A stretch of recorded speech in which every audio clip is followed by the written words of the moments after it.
ঢাকা বিশ্ববিদ্যালয় ও 7 কলেজের শিক্ষার্থীদের মধ্যে ধাওয়া পাল্টা ধাওয়া চলা অবস্থায় সংঘর্ষস্থলে হাজির হন বৈষম্য বিরোধী ছাত্র আন্দোলনের আহ্বায়ক হাসনাত আব্দুল্লাহ। উভয় পক্ষের মধ্যে আলোচনার চেষ্টা করতে গিয়ে তোপের মুখে পড়েন তিনি। গতকাল রবিবার দিনগত রাত 12টার দিকে নীলক্ষেত এলাকায় আসেন হাসনাত। এ সময় তিনি ঢাকা কলেজের শিক্ষার্থীদের সঙ্গে কথা বলতে গেলে তার সঙ্গে কথা বলতে রাজি হননি।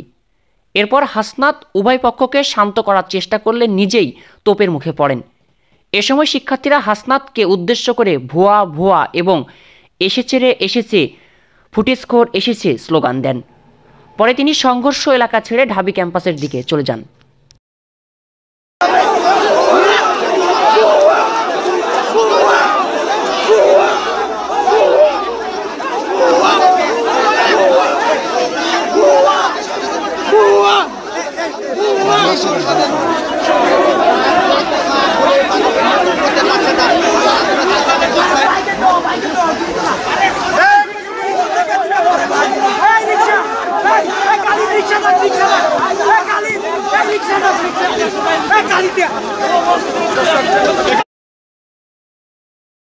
লাঠি সোটা নিয়ে তারা হাসনাত আব্দুল্লাহ